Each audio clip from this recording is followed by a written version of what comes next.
The rain was coming down hard that Tuesday afternoon, the kind of rain that makes you want to stay inside with a hot cup of coffee.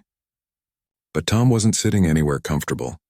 He was under Mrs. Patterson's old Honda, trying to figure out why it was leaking oil faster than he could fill it up. His small auto repair shop sat on the corner of Pine Street, squeezed between a laundromat and a dollar store. The sign outside had been there for 20 years, first put up by his dad before he passed away. The paint was fading now, but Tom couldn't afford to replace it. These days, he couldn't afford much of anything. Tom wiped the grease off his hands and looked at the stack of bills on his desk through the office window. Rent was due in 5 days. The electric company had sent him a warning letter, and his son needed new shoes because he'd grown out of his old ones. Again, kids had a way of growing at the worst possible times. He heard the bell above the door chime and groaned quietly. 3 customers were already waiting, and he was running 2 hours behind.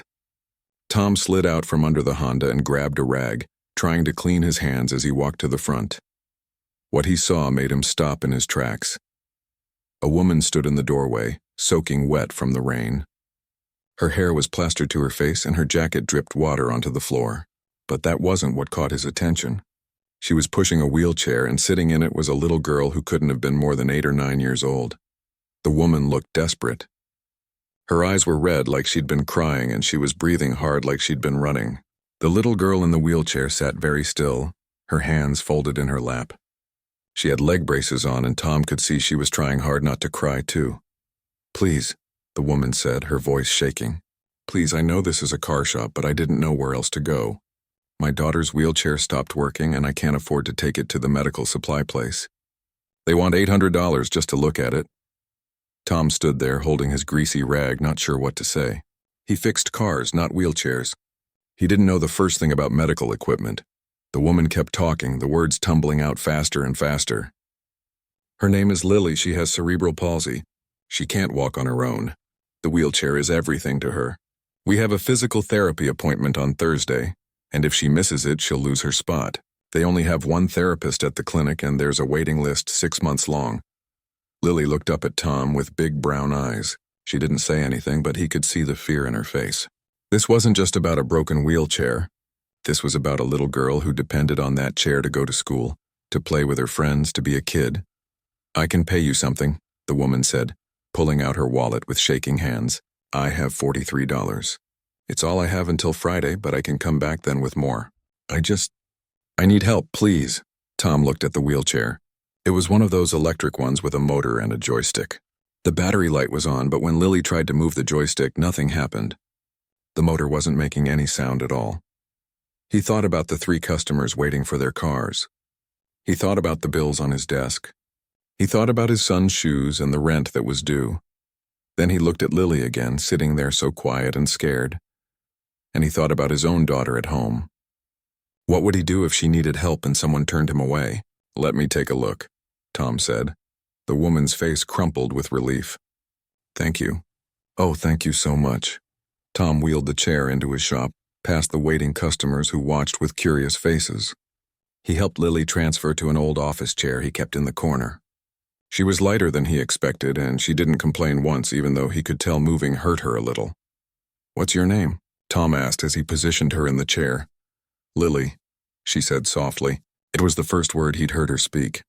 "Well, Lily, I'm going to see what I can do about your chair, okay? I've never worked on one before, but I know motors, and that's what this is. Just a motor with some fancy controls."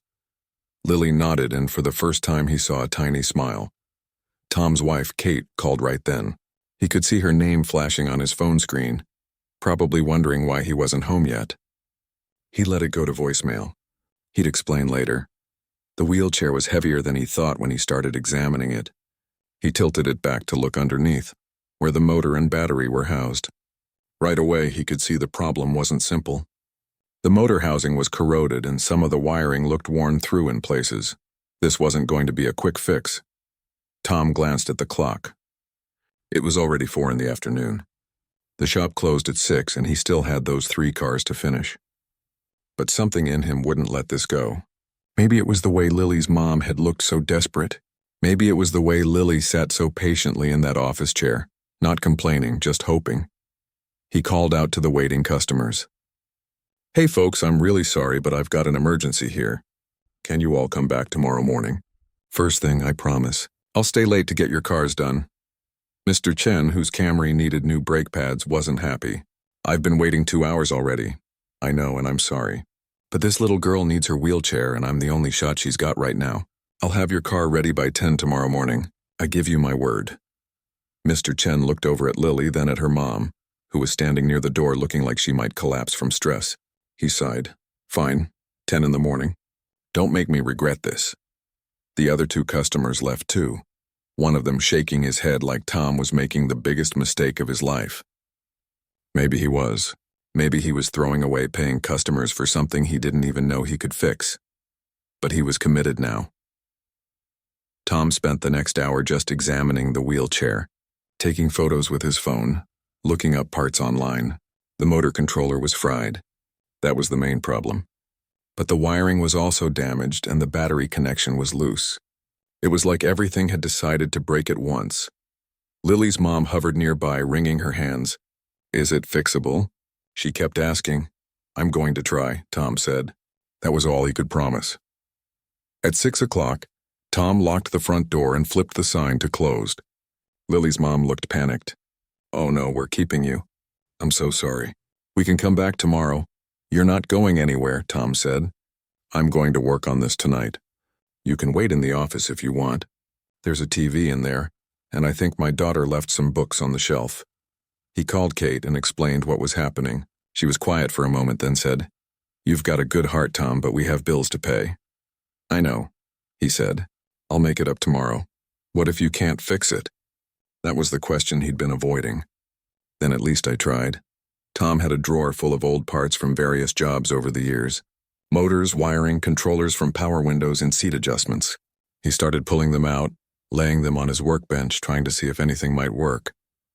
Around 7, he ordered pizza. Lily and her mom were still waiting and nobody had eaten. When it arrived, they all sat together in the small office, eating slices on paper towels. Lily finally started to talk a little. She told him about her school and her teacher, Mrs. Anderson, who had a funny laugh. She told him about her cat named Whiskers, who liked to sleep on her bed. Her mom's name was Rachel. She was a nurse at the hospital, working double shifts to make ends meet. Her husband had left 2 years ago, and she'd been on her own with Lily ever since. The wheelchair had been provided by insurance, but repairs weren't covered. That $800 quote, that was just to diagnose the problem. Actual repairs would cost hundreds more. I can't afford it, Rachel said quietly, after Lily had turned her attention to the TV. I've been trying to save, but every time I get a little ahead, something else breaks. The car needs new tires. The water heater is making noises.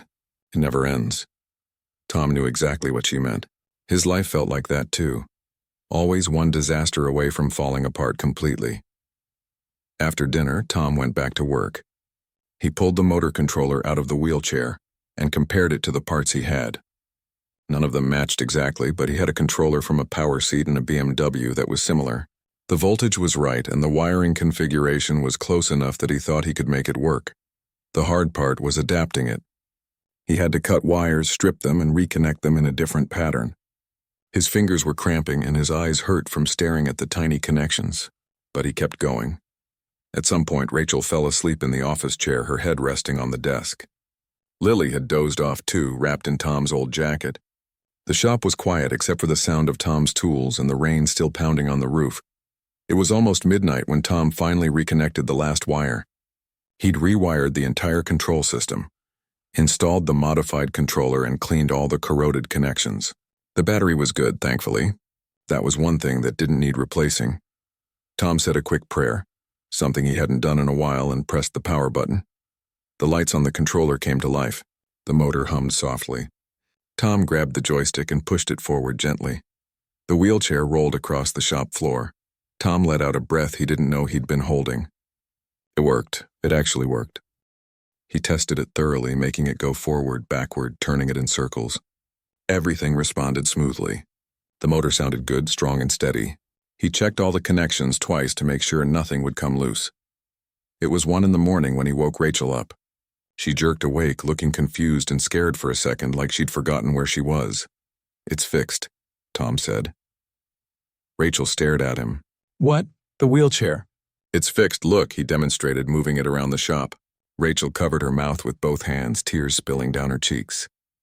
She woke Lily up gently, and when the little girl saw her wheelchair moving again, she started crying too.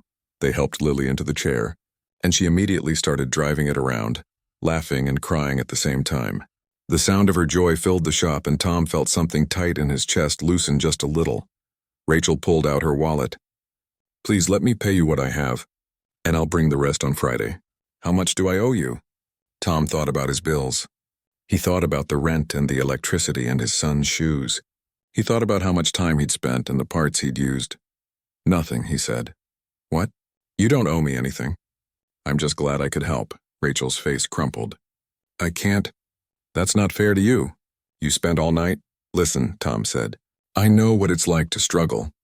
I know what it's like to need help and not know where to turn. You take care of your daughter. That's payment enough. And maybe someday when things are better for you, you help someone else who needs it. Pay it forward, you know?" Rachel hugged him, still crying. "Thank you. Thank you so much." You have no idea what this means, but Tom thought maybe he did. He watched them leave, Lily driving her wheelchair down the street with her mom walking beside her. Both of them under an umbrella Rachel had pulled from somewhere. The rain had led up to a drizzle, and the streetlights made everything look peaceful. Tom locked up the shop and drove home. Kate was still awake, waiting for him. He told her everything, and she shook her head with a smile. "You're too soft-hearted," she said. "Maybe," Tom agreed, but it felt like the right thing to do. He fell into bed exhausted, his hands still smelling like grease and motor oil. Tomorrow he'd have to wake up early to finish those other cars. He'd still have the same bills to pay and the same problems to worry about. But tonight he'd helped a little girl who needed it. And somehow, that made everything else feel a little less heavy. 4 days had passed since Tom fixed Lily's wheelchair, and he'd almost forgotten about the whole thing. Almost. He'd been too busy catching up with work, trying to make up for the customers he'd postponed that rainy Tuesday evening. His hands were still stained with grease, and his back ached from spending too many hours bent over car engines. It was a normal Friday morning. Tom had just finished changing the oil in old Mr. Henderson's truck when he heard a sound that didn't belong in his neighborhood. It was the kind of sound that made people stop what they were doing and look up. A sleek black SUV was pulling up to his shop. Not just any SUV. This thing looked like it cost more than Tom's house. The paint was so shiny he could see the clouds reflecting off it, and the chrome wheels gleamed in the sunlight. Tom wiped his hands on his coveralls and squinted at the vehicle. Nobody in this neighborhood drove cars like that. The folks around here drove 10-year-old sedans and pickup trucks held together with rust and hope. The driver's side door opened, and a man stepped out. He was wearing a suit that probably cost more than Tom made in a month. Everything about him screamed money, from his polished leather shoes to the fancy watch on his wrist that caught the light. Tom felt suddenly very aware of the grease under his fingernails and the hole in the knee of his coveralls. The man walked up with a confident stride, the kind of walk that came from never having to worry about where your next meal was coming from. But when he got closer, Tom saw that his face was friendly, not stuck up like he'd expected. "Are you Tom?" the man asked. Tom nodded slowly, wondering if he'd somehow gotten in trouble. Maybe there was a law against fixing wheelchairs without a license or something. "Yeah, that's me. Can I help you?" "My name is Daniel. I'm an executive assistant for someone very important, and I need to ask you something." "Did you recently fix a wheelchair for a little girl named Lily?" Tom's stomach dropped. This was it. He'd done something wrong. Maybe he'd used the wrong parts, or maybe the wheelchair had broken again and they were going to sue him. His mind raced through all the worst possibilities. "I did," Tom said carefully. "Is there a problem? Is Lily okay?" Daniel smiled, which confused Tom even more. "Lily is fine. The wheelchair is working perfectly. In fact, that's why I'm here. Can we talk inside?" They walked into the shop, and Tom offered Daniel the only clean chair he had, the old office chair where Lily had sat that night. Daniel sat down without seeming to care that he was in a grimy auto shop in his expensive suit. "Let me start from the beginning," Daniel said. "Lily's mother, Rachel, was so grateful for what you did that she posted about it on a local community group on social media. You know, one of those neighborhood Facebook pages?" Tom shook his head. He barely used his phone for anything besides calls and texts. Social media was Kate's thing, not his. Well, Daniel continued, she wrote this long post about how you stayed up all night fixing her daughter's wheelchair and wouldn't accept any payment. She talked about how kind you were, how you sent away paying customers to help them. The post got shared a lot. It went viral in the local community. Then it spread to other cities. Tom felt his face getting hot. He didn't do it for attention. He'd just been trying to help. One of the people who saw that post, Daniel said, works for a man named Robert Hartley. Have you heard of him? Tom shook his head again. Robert Hartley is a billionaire. He made his fortune in technology, specifically in assistive devices and medical equipment. His company, Hartley Technologies, designs things like advanced prosthetics, hearing aids, mobility devices. That kind of thing. Tom was starting to feel like he'd stepped into some kind of weird dream. What did a billionaire have to do with him? Here's the thing, Daniel said, leaning forward. Robert's younger sister used a wheelchair for most of her life. She had muscular dystrophy. She passed away 5 years ago, and her death hit him very hard. When he saw Rachel's post about what you did for Lily, it reminded him of his sister, of all the times people helped her, and all the times they didn't. Tom didn't know what to say, so he just waited. Daniel reached into his jacket pocket and pulled out an envelope. A nice envelope, the thick kind that important documents came in. He handed it to Tom. Robert wanted me to find you and give you this. He calls it a kindness grant. It's his way of recognizing people who do extraordinary things without expecting anything in return. Tom opened the envelope with shaking hands. Inside was a check. He had to read the number 3 times before his brain could process it. $50,000. This is a mistake, Tom said, his voice coming out hoarse. This can't be right. It's not a mistake, Daniel said gently. That's really for you. No strings attached. Robert doesn't expect anything back. He just wants you to have it. Tom sat down hard in his desk chair, still staring at the check. $50,000. He could pay off every bill he had. He could fix the shop's roof that leaked every time it rained. He could buy his son new shoes and his daughter that laptop she needed for school. He could take Kate out to a nice dinner, not just the diner down the street. I don't understand, Tom said. I just fixed a wheelchair. It took me a few hours. This is too much. Robert doesn't think so, Daniel said. He thinks kindness is worth more than most people realize. But here's the thing, Tom. That's not all. Tom looked up, still feeling like he was in some kind of shock. What do you mean? Robert would like to meet you in person. He wants to fly you and your family to his headquarters in Seattle tomorrow. He'll send a private jet to pick you up. Tom actually laughed at that. He couldn't help it. A private jet? Come on. Are you serious right now? Daniel pulled out his phone and showed Tom a photo of a sleek white airplane with Hartley Technologies written on the side. Dead serious. The jet will be at the regional airport tomorrow at 9 in the morning. You, your wife, your kids, all expenses paid. You'll fly to Seattle, meet with Robert, tour the facility, and fly back the same day if you want. Or you can stay the weekend. Robert has arranged hotel rooms at a 5-star place downtown. Tom's head was spinning. This morning he'd woken up worried about the electric bill. Now he was holding a check for $50,000 and being invited to fly on a private jet to meet a billionaire. Why? Tom asked. I mean, the money is already too much. Why does he want to meet me? Daniel's expression changed slightly, becoming more serious. I probably shouldn't say too much because Robert wants to talk to you himself. But between you and me, I think he has a proposition for you. A business proposition. I'm just a mechanic, Tom said. What kind of business would a billionaire want with me? That's for him to explain, Daniel said, standing up. But Tom, I've worked for Robert for 8 years. He's not the kind of man who wastes time on things that don't matter. If he wants to meet you, it's because he sees something valuable, something important. Daniel handed Tom a business card with a phone number on it. Call this number by 6 o'clock tonight and let us know if you're coming. The jet will be ready either way, but we need to file a flight plan.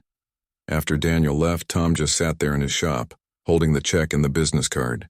A customer came in asking about a brake job, and Tom scheduled it automatically, his mind somewhere else entirely. When lunchtime came, he closed the shop and drove home. Kate was in the kitchen making sandwiches for the kids. She took one look at his face and said, "What happened? You look like you've seen a ghost." Tom showed her the check. Kate actually dropped the knife she was holding. It clattered on the counter as she grabbed the check from his hands, her eyes going wide. Is this real? Tom, is this real money? I think so, Tom said. And then he told her everything. About Daniel and the billionaire and the private jet and the trip to Seattle. Kate sat down at the kitchen table, still holding the check like it might disappear if she let go. I don't understand. This doesn't happen to people like us. This is the kind of thing you see in movies. Their son, Jake, wandered in from the living room where he'd been playing video games. What's going on? Why does Mom look weird? Tom showed him the check too, and Jake's eyes went huge. Holy crap. Dad, we're rich. Watch your language, Kate said automatically, but she was smiling. Then her smile faded a little. Tom, what if this is some kind of scam? What if that check bounces? I'll take it to the bank this afternoon, Tom said. But I don't think it's a scam. That guy Daniel, he was legit. And the check is from Hartley Technologies. I looked them up on my phone. They're real. The company is worth billions. Their daughter, Sophie, came home from school while they were still talking about it. She was 16 and usually thought everything her parents did was embarrassing, but even she got excited when she heard about the private jet. Can I bring my phone? She asked. I want to take pictures. None of my friends will believe this. That afternoon, Tom went to the bank. He half expected the teller to laugh at him or call security, but she processed the check normally. She did raise her eyebrows at the amount, though. This is quite a deposit, Mr. Wilson, she said. It'll take a few days to clear, but I don't see any red flags. Congratulations. Walking out of the bank, Tom felt lighter than he had in years. All those bills that had been weighing on him, all that stress about money, it didn't go away completely, but it felt manageable now. He could breathe. That evening, the whole family sat around the dinner table talking about Seattle. None of them had ever been on a plane before, let alone a private jet. Sophie looked up pictures of Seattle on her phone, showing them the Space Needle and the waterfront. It rains a lot there, she said. We should bring jackets. I want to see the fish market, Jake said. I saw it on TV once. They throw fish. Kate was quieter than the kids, and Tom could tell she was nervous. After dinner, when the kids went to their rooms, she said, What if he wants to offer you a job? Would we have to move? Tom hadn't let himself think that far ahead. I don't know. Let's just see what he has to say. Maybe it's nothing like that. Maybe he just wants to meet us and that's it. But deep down, Tom knew it was more than that. Billionaires didn't fly mechanics across the country just to say hello. At exactly 5:30, Tom called the number on Daniel's business card. Daniel answered on the first ring. We'll be there, Tom said. All four of us. Excellent, Daniel said. The jet will be ready at 9. Don't worry about bringing anything except yourselves. If you need anything while you're there, we'll provide it. That night, Tom barely slept. He kept thinking about his shop, about the neighborhood, about the life he'd built here. It wasn't fancy, but it was his. His dad had started this shop with nothing but a dream and a toolbox. Tom had grown up playing in the corner while his dad worked on cars, learning everything from him. Could he really leave all that behind? But then he thought about Jake needing new shoes every few months because he kept growing. He thought about Sophie wanting to go to college but knowing they probably couldn't afford it. He thought about Kate working as a cashier at the grocery store on weekends to help make ends meet, even though her feet hurt and she was tired. He thought about Lily's face when her wheelchair started working again. Maybe some opportunities came along for a reason. Maybe this was one of those times when you had to take a leap and trust that things would work out. The alarm went off at 6 in the morning. The whole family was already awake, too excited and nervous to sleep. They dressed in their best clothes, which Tom realized weren't very fancy, but they were clean and that would have to do. The drive to the regional airport took 40 minutes. Tom had driven past it hundreds of times, but never had a reason to go inside. They parked in the small lot and walked toward the private terminal, which was separate from the main airport. A woman in a uniform met them at the door. The Wilson family? Right this way, please. She led them across the tarmac to where the jet was waiting. It was even more impressive in person than in the photo Daniel had shown him. Sleek and white and gleaming in the morning sun. As they climbed the stairs into the plane, Sophie whispered, This is insane. This is actually insane. The inside of the jet looked like a luxury living room. Cream leather seats, polished wood tables, even a small couch. There were TVs and what looked like a bar area. Tom had never seen anything like it. Make yourselves comfortable, the pilot said, poking his head out from the cockpit. We'll be wheels up in about 10 minutes. The family sat down, still looking around in amazement. A flight attendant brought them drinks and pastries. Real china plates and glasses, not plastic. When the jet started moving, Kate grabbed Tom's hand. "This is really happening," she said. "Yeah," Tom said. "It really is." The plane lifted off, and through the window, Tom watched his town get smaller and smaller below them. Somewhere down there was his shop, his life, everything he knew.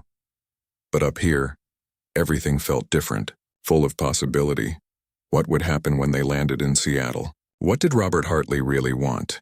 Tom didn't know, but for the first time in a long time, he felt like maybe, just maybe, things were going to be okay. Maybe they were going to be better than okay. The flight to Seattle took just under 3 hours, but it felt like 20 minutes.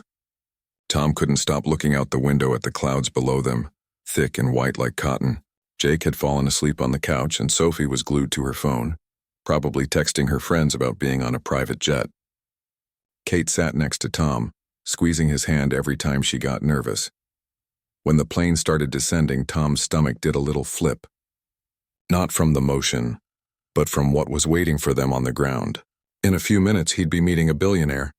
A real billionaire who wanted to talk to him about something important. The jet landed smooth as butter at a private airfield outside Seattle. Through the window, Tom could see another black SUV waiting on the tarmac, along with Daniel standing beside it in another perfect suit.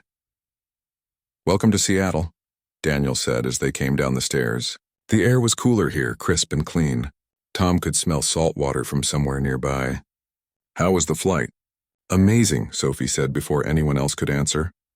"Do you fly like that all the time?" Daniel smiled. "More than I'd like to admit. You get used to it eventually." He gestured toward the SUV. "Shall we? Robert is excited to meet you all." The drive into the city was like entering a different world. Glass and steel buildings reached up toward gray clouds. Everything looked new and expensive. Tom caught glimpses of the water between buildings, boats with white sails dotting the bay. His town had a lake, but it was nothing like this. They drove for about 30 minutes before pulling into a campus that looked more like a college than a business. Modern buildings with lots of windows surrounded by perfectly maintained grass and gardens. A sign at the entrance read, "Hartley Technologies." "This is incredible," Kate whispered, and Tom had to agree. Daniel led them into the main building. The lobby had a ceiling that must have been 3 stories high, with a massive chandelier hanging in the center. The floors were polished marble, and Tom felt self-conscious about his shoes squeaking on them. A woman at the reception desk smiled at them. "Mr. Hartley is waiting in the executive conference room. He's very much looking forward to meeting you." They took an elevator to the top floor. Tom's ears popped from the altitude. The doors opened directly into a hallway with more glass walls, looking out over the entire city. Tom could see the Space Needle in the distance. Daniel opened a door at the end of the hall. "After you." The conference room was huge, but somehow felt welcoming. A long table sat in the center with comfortable-looking chairs around it. But what caught Tom's attention was the man standing by the windows. Robert Hartley was in his early 50s, Tom guessed, with gray starting to show in his dark hair. He wore jeans and a simple blue button-up shirt, no tie. He looked more like someone's dad than a billionaire. When he turned and smiled, Tom noticed his eyes were kind, with little wrinkles at the corners from smiling a lot. "Tom," Robert said, walking over with his hand extended, "I can't tell you how glad I am to finally meet you." His handshake was firm but not aggressive, just genuine. "This is my wife Kate and our kids Sophie and Jake," Tom said, feeling suddenly nervous about introducing his family to someone this important. Robert shook all their hands, giving Jake and Sophie the same respect he'd given the adults. "Thank you all for coming. I know this must seem strange, flying across the country to meet someone you don't know." "Strange is one word for it," Kate said, then looked worried, like maybe that was too honest. But Robert just laughed. "Fair enough. Please, sit down. Are you hungry? Thirsty? We have pretty much anything you could want." A woman came in with sandwiches, fruit, cookies, and drinks. Not fancy party food, just regular lunch that actually looked good. Tom realized he was starving and took a sandwich gratefully. Robert sat across from them, leaning forward with his elbows on the table. "I wanted to meet you in person because what you did for Lily and her mother touched me deeply. My sister Caroline, she had muscular dystrophy.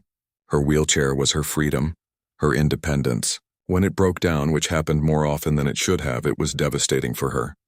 He paused, and Tom could see real emotion in his face. This wasn't just some business pitch. This mattered to him.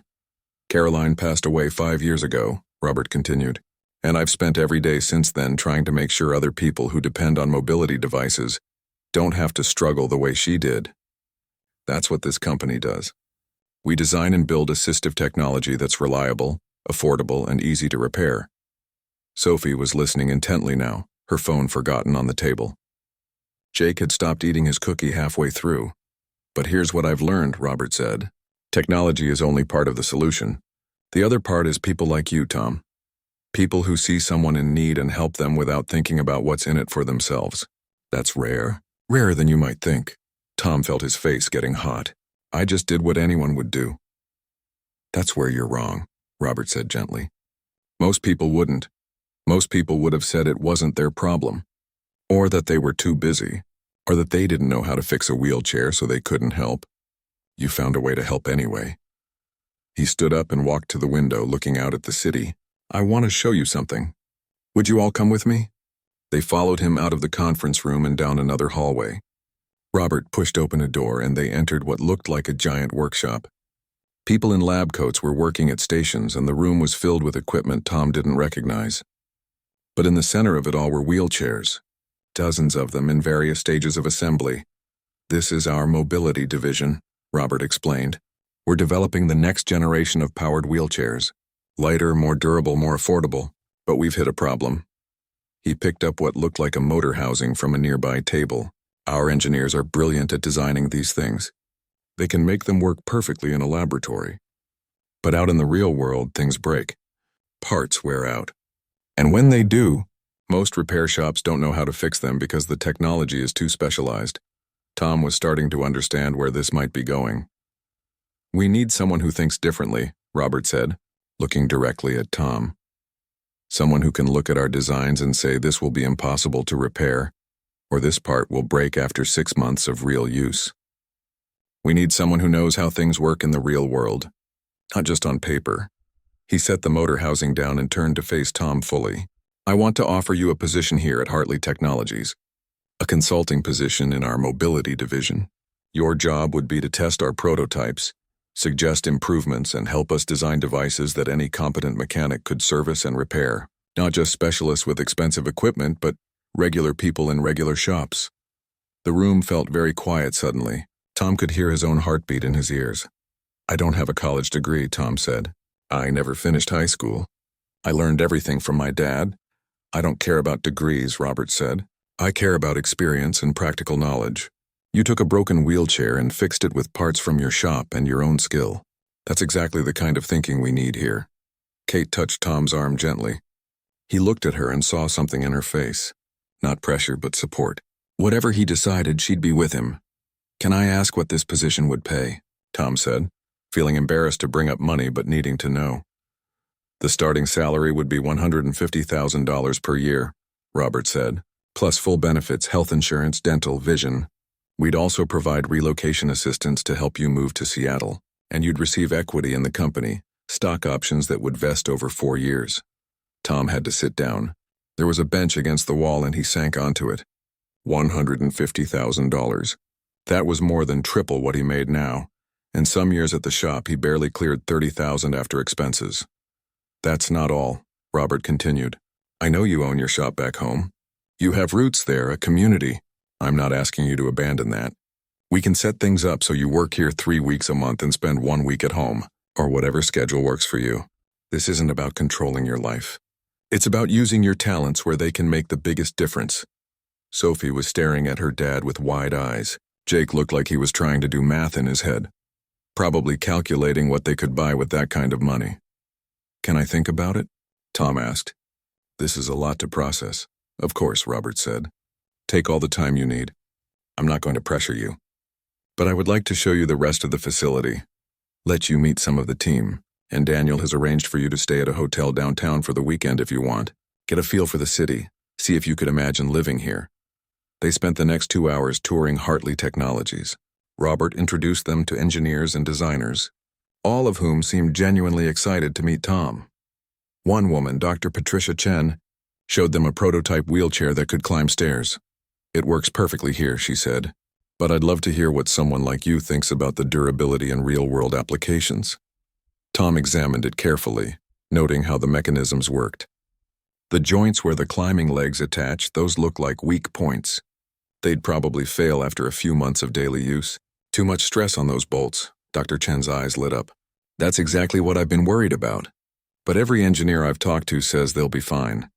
"Engineers don't see what I see every day," Tom said. "Metal fatigue, wear patterns, how things fail when they're used hard.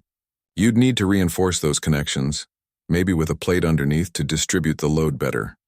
He continued talking, pointing out potential problems and suggesting solutions.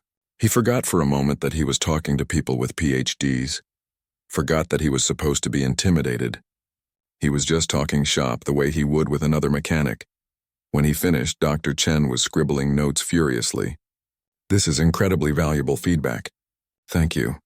They ate lunch in the employee cafeteria, which had better food than most restaurants Tom had been to. Then Robert took them to his office, which had floor-to-ceiling windows overlooking the bay. "I want to be completely honest with you," Robert said as they sat down. "I'm not offering you this job out of charity. I'm offering it because I think you can genuinely help us make better products that will help millions of people. You have knowledge and experience that can't be taught in a classroom." Tom looked at his family. Sophie was exploring the office, looking at framed photos on the walls. Jake was staring out at the view. Kate was watching Tom, waiting to see what he was thinking. "My dad started our shop," Tom said slowly.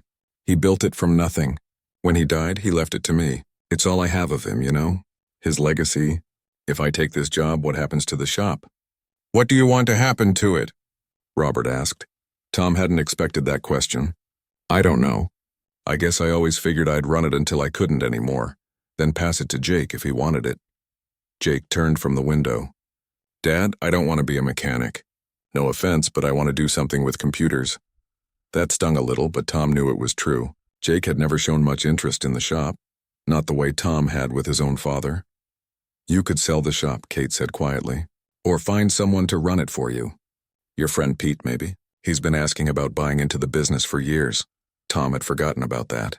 Pete was a good mechanic, honest and hardworking. He'd probably jump at the chance to take over. Robert stood up and walked to his desk, pulling out a folder.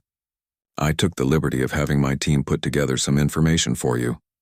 Cost of living in Seattle, good neighborhoods for families, schools that Jake and Sophie might like. There's also information about our benefits package and the full details of the job offer."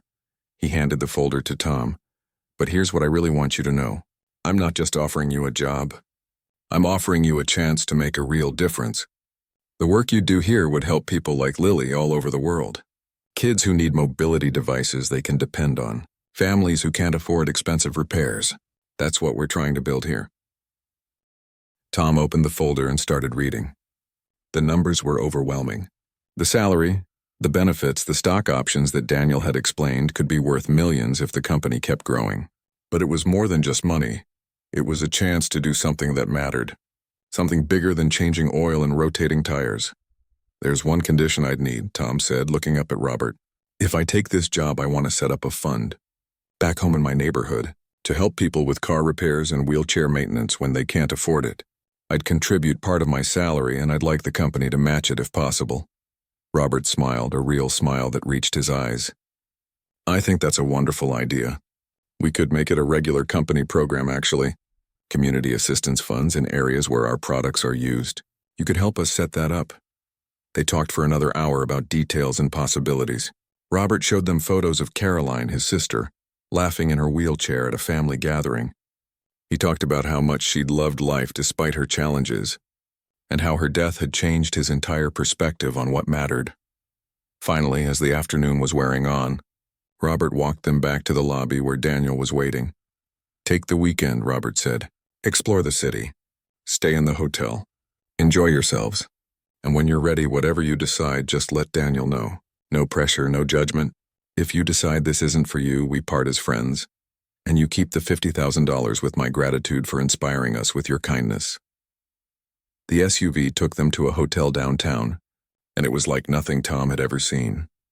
Their room was actually a suite with 2 bedrooms, a living room, and a view of the water. There was a fruit basket on the table with a note from Robert wishing them a pleasant stay. That night, after the kids had gone to their rooms, Tom and Kate sat on the balcony looking out at the city lights reflecting on the water. "What are you thinking?" Kate asked. "I'm thinking my dad would have loved this," Tom said. "Not the fancy stuff, but the idea of helping people on a bigger scale. That's what he always cared about. So what do we do?" Tom took a deep breath. "I think we take a leap of faith." The flight home from Seattle felt different from the one going there. Tom stared out the window at the clouds, but his mind was somewhere else entirely. In his pocket was the folder Robert had given him, full of numbers and possibilities that seemed too good to be true. Kate dozed against his shoulder, and the kids were watching movies on the screens built into the seats. $150,000 a year.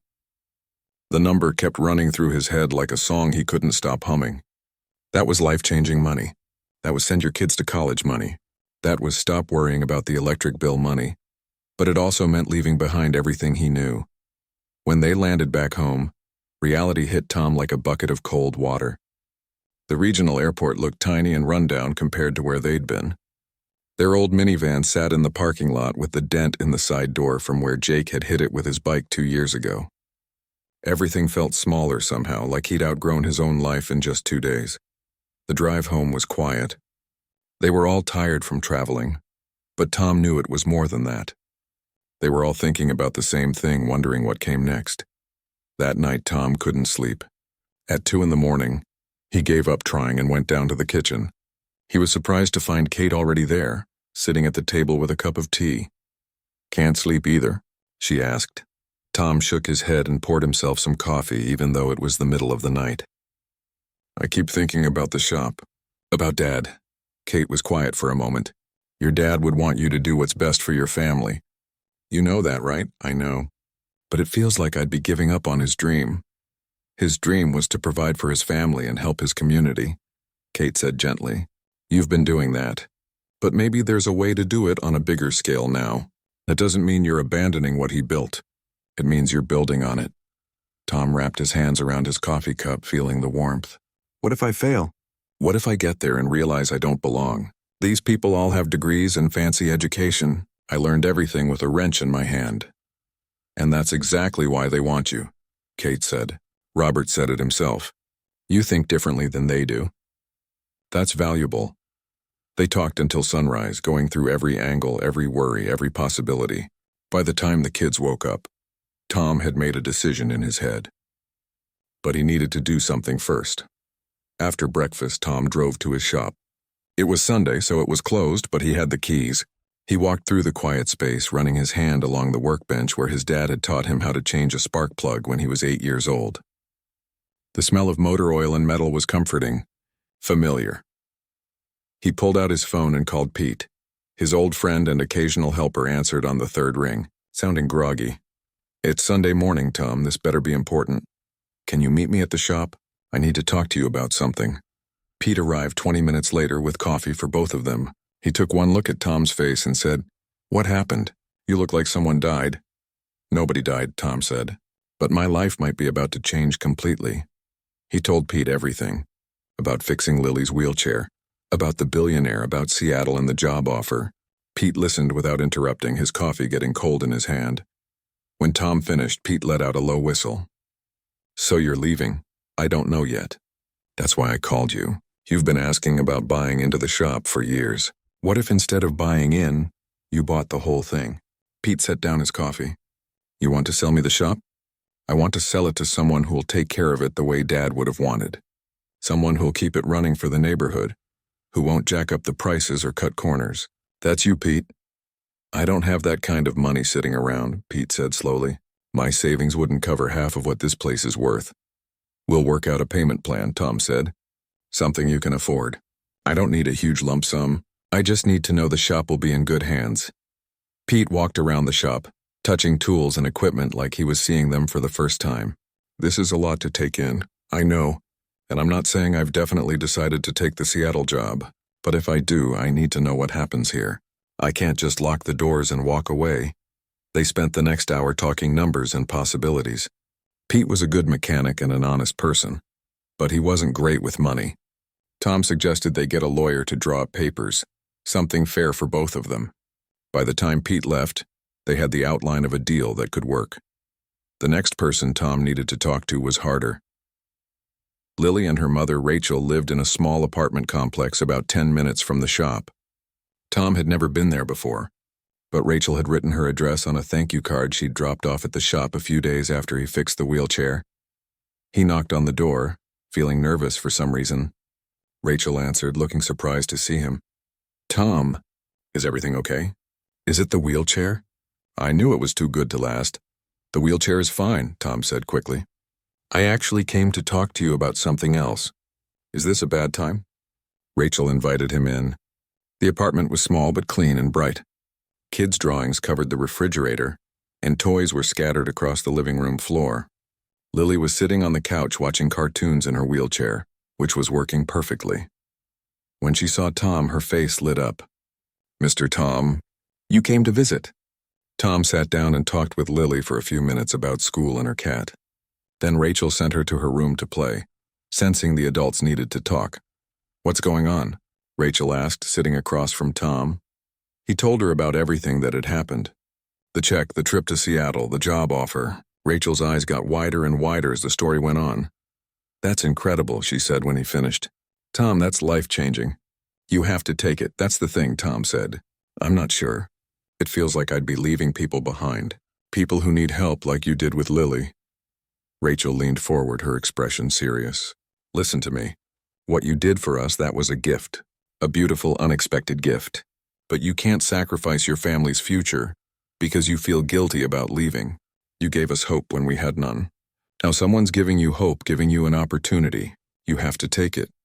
But what about the neighborhood? What about people who need affordable repairs?" "We'll figure it out," Rachel said. "We always do. And honestly, if you take this job, you'll be helping way more people than you ever could here. You'll be helping people all over the country, all over the world, maybe." Tom felt something tight in his chest start to loosen. "You really think so?" "I know so," Rachel said firmly. "Go to Seattle. Help that company make better wheelchairs. Make ones that don't break down as much, that are easier to fix when they do. That's how you honor what you did for Lily. Not by staying in one place, but by spreading that kindness as far as you can." When Tom left the apartment, he had tears in his eyes. He sat in his van for a few minutes, letting Rachel's words sink in. The next day, Tom called a meeting at his shop. He invited his regular customers, the people who'd been coming to him for years. Word spread, and by 7 that evening, about 30 people had crowded into the small space.